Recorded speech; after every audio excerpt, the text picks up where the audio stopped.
Hi everyone, Erin here from the Central Library, and it's time to continue our reading of Alice in Wonderland by Lewis Carroll. When we last left off, Alice had gone and heard the Mock Turtle story, and now she was on her way to see the trial. So if everyone is ready and sitting comfortably, let's read on. Chapter 11. Who Stole the Tarts? The King and Queen of Hearts were seated on their throne when they arrived, with a great crowd assembled about them, all sorts of little birds and beasts, as well as the whole pack of cards. The knave was sitting before them, in chains, with a soldier on each side to guard him, and near the king was the White Rabbit, with a trumpet in one hand and a scroll of parchment in the other. In the very middle of the court was a table, with a large dish of tarts upon it. They looked so good that it made Alice quite hungry to look at them. I wish they'd get the trial done, she thought, and hand around the refreshments. But there seemed to be no chance of this, so she began looking at everything about her to pass away the time. Alice had never been in a court of justice before, but she had read about them in books, and she was quite pleased to find that she knew the name of nearly everything there. That's the judge, she said to herself, because of his great wig. The judge, by the way, was the king, and as he wore his crown over the wig, he did not look at all comfortable, and it was certainly not becoming. And that's the jury box, thought Alice, and those 12 creatures, she was obliged to say creatures, you see, because some of them were animals and some were birds. I suppose they are the jurors.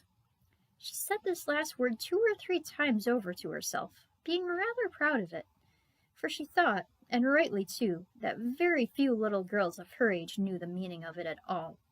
However, jurymen would have done just as well.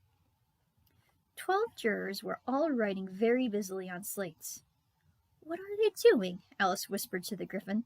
They can't have anything to put down yet, before the trial's begun. They're putting down their names, the Gryphon whispered in reply, for fear they should forget them before the end of the trial. Stupid things, Alice began in a loud, indignant voice, but she stopped herself hastily, for the White Rabbit cried out, "Silence in the court!" and the king put on his spectacles and looked anxiously round to make out who was talking. Alice could see, as well as if she were looking over their shoulders, that all the jurors were writing down "stupid things" on their slates, and she could even make out that one of them didn't know how to spell stupid, and that he had to ask his neighbor to tell him. A nice muddle their slates'll be in before the trial's over, thought Alice. One of the jurors had a pencil that squeaked. This, of course, Alice could not stand, and she went round the court and got behind him, and very soon found an opportunity of taking it away. She did it so quickly that the poor little juror, it was Bill, the lizard, could not make out at all what had become of it. So, after hunting all about for it, he was obliged to write with one finger for the rest of the day, and this was of very little use, as it left no mark on the slate. "Harold, read the accusation," said the king. On this, the White Rabbit blew 3 blasts on the trumpet, and then unrolled the parchment scroll and read as follows. "The Queen of Hearts, she made some tarts, all on a summer day. The Knave of Hearts, he stole those tarts, and took them quite away."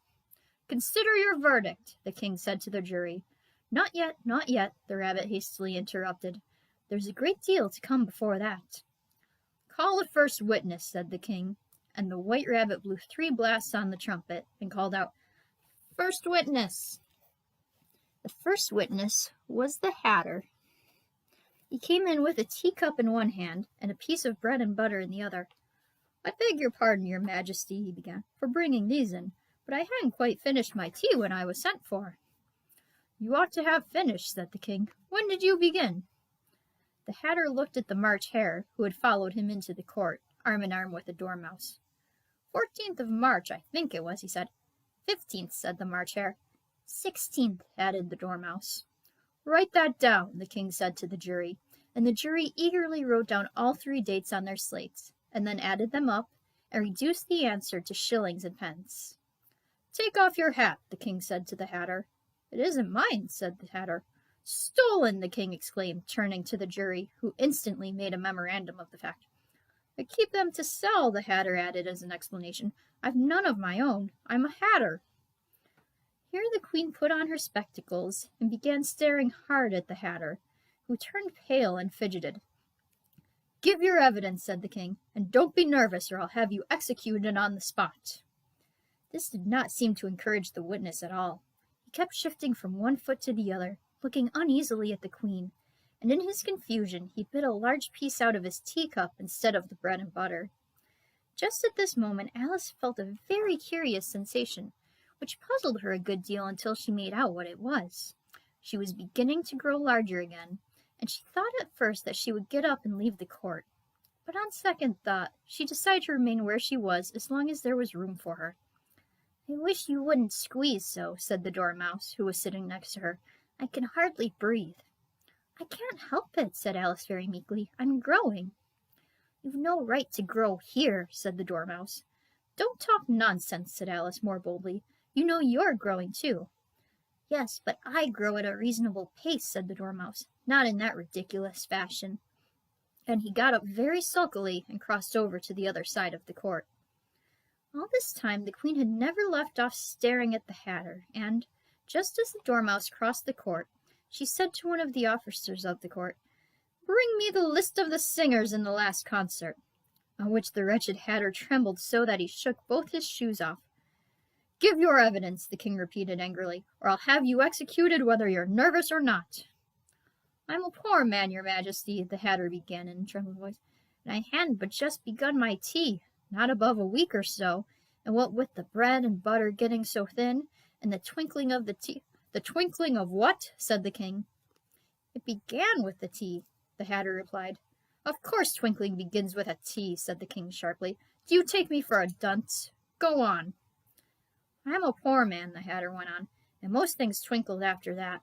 Only the March Hare said—" "I didn't," the March Hare interrupted in a great hurry. "You did," said the Hatter. "I deny it," said the March Hare.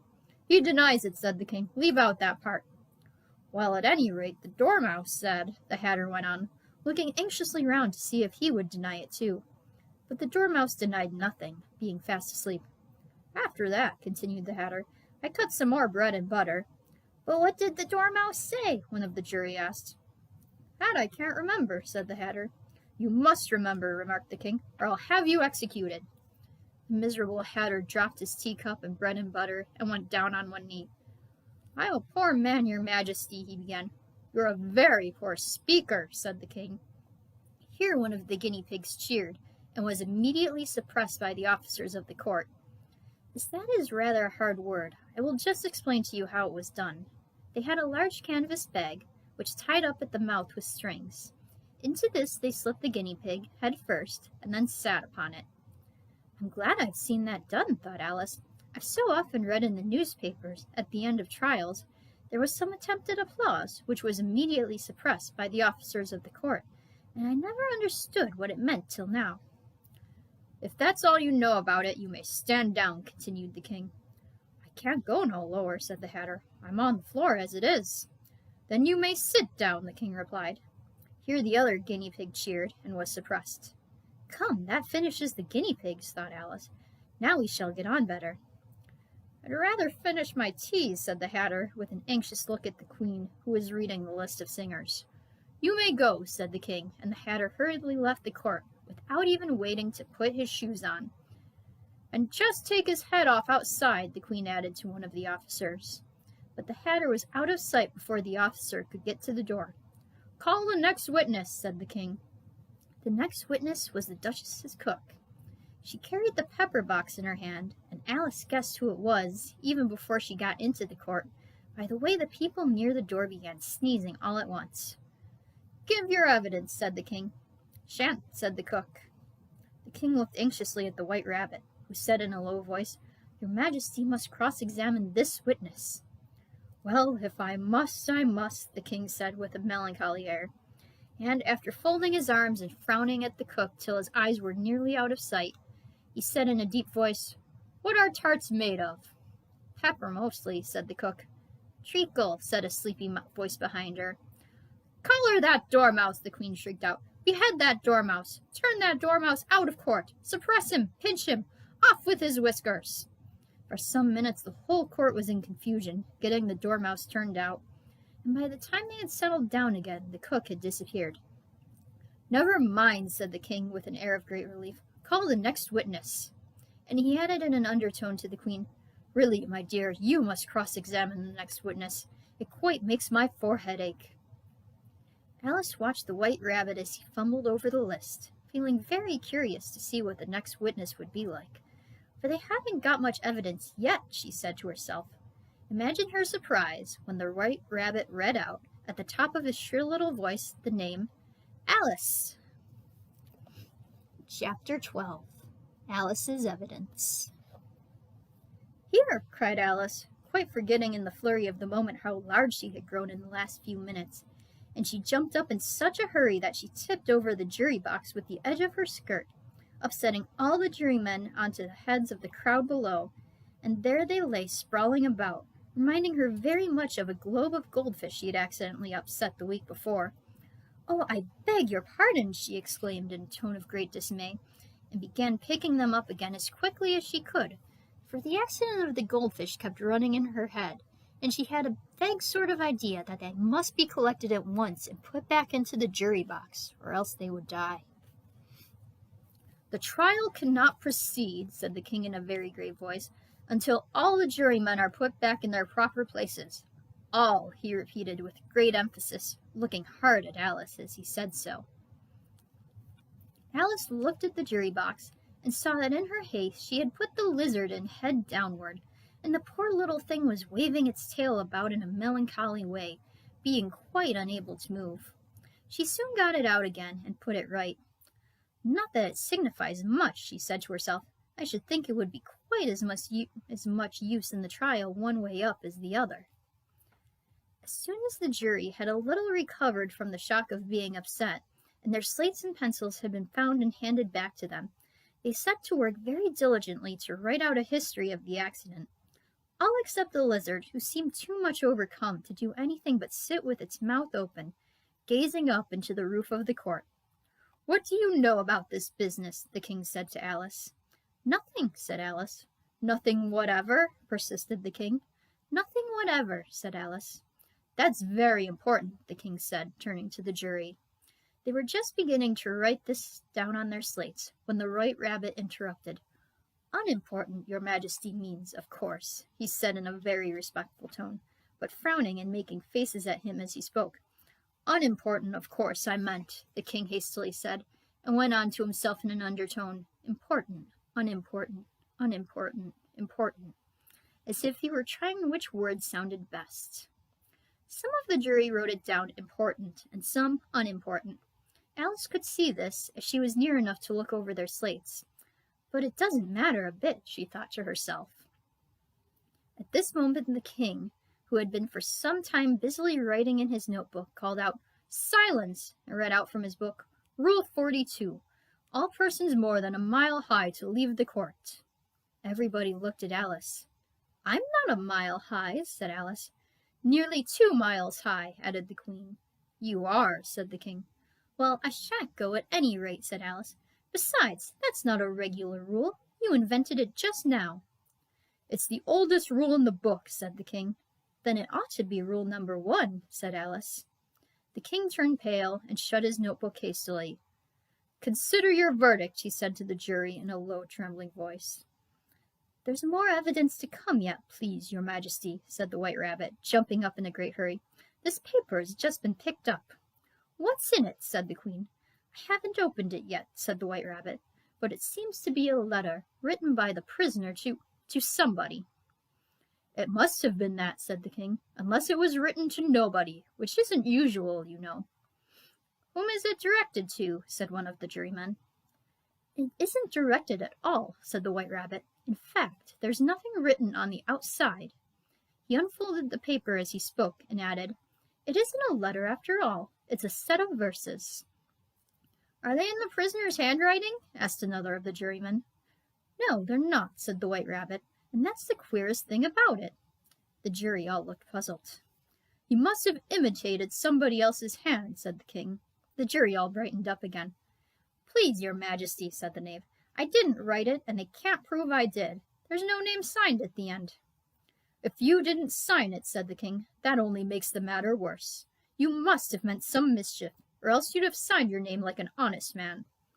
There was a general clapping of hands at this. It was the first really clever thing the king had said all day. "That proves his guilt," said the queen. "It proves nothing of the sort," said Alice. "Why, you don't even know what they're about." "Read them," said the king. The White Rabbit put on his spectacles. "Where shall I begin, please your majesty?" he asked. "Begin at the beginning," the king said gravely, "and go on till you come to the end. Then stop." These were the verses the White Rabbit read. "They told me you had been to her, and mentioned me to him. She gave me a good character, but said I could not swim.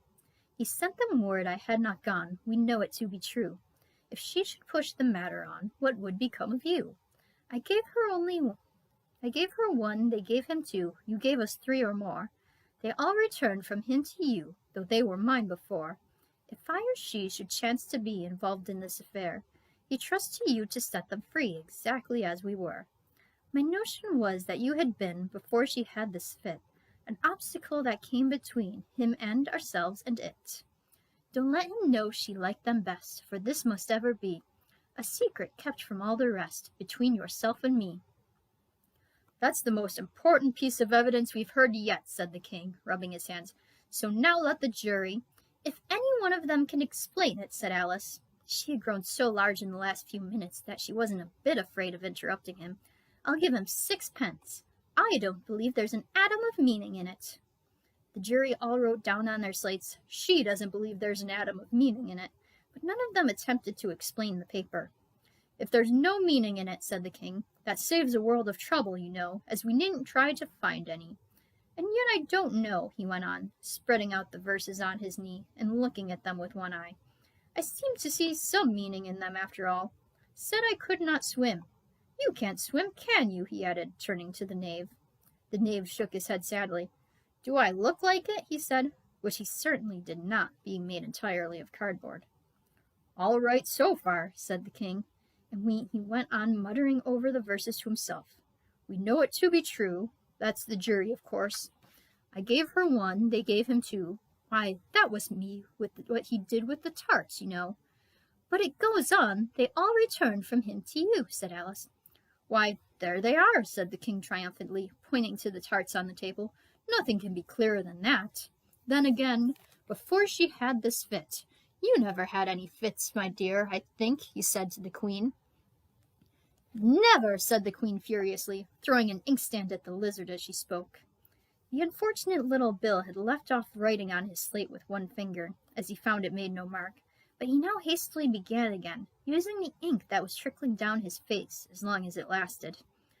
"Then the words don't fit you," said the king, looking around the court with a smile. There was a dead silence. "It's a pun," the king added in an angry tone, and everybody laughed. "Let the jury consider their verdict," the king said, for about the 20th time that day. "No, no," said the queen. "Sentence first, verdict afterward." "Stuff and nonsense," said Alice loudly. "The idea of having the sentence first." "Hold your tongue," said the queen, turning purple. "I won't," said Alice. "Off with her head," the queen shouted at the top of her voice. Nobody moved. "Who cares for you?" said Alice. She had grown to her full size by this time. "You're nothing but a pack of cards." At this, the whole pack rose up into the air and came flying down upon her. She gave a little scream, half of fright and half of anger, and tried to beat them off, and found herself lying on the bank, with her head in the lap of her sister, who was gently brushing away some dead leaves that had fluttered down from the trees onto her face. "Wake up, Alice, dear," said her sister. "Why, what a long sleep you've had." "Oh, I've had such a curious dream," said Alice, and she told her sister, as well as she could remember them, all these strange adventures of hers that you have just been reading about. And when she was finished, her sister kissed her and said, "It was a curious dream, dear, certainly. But now run in to your tea. It's getting late." So Alice got up and ran off, thinking while she ran, as well she might, what a wonderful dream it had been.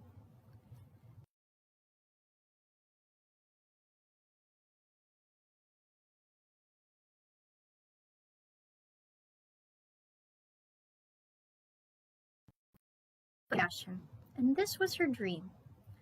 First she dreamed of little Alice herself. Once again the tiny hands were clasped upon her knee, and the bright, eager eyes were looking up into hers. She could hear the very tones of her voice, and see that queer little toss of her head to keep back the wandering hair that would always get into her eyes. And still as she listened, or seemed to listen, the whole place around became alive with the strange creatures of her little sister's dream. The long grass rustled at her feet as the white rabbit hurried by.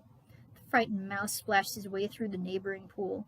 She could hear the rattle of the teacups as the March Hare and his friends shared their never-ending meal, and the shrill voice of the queen ordering off her unfortunate guest's execution. Once more the pig baby was sneezing on the Duchess's knee, while plates and dishes crashed around it.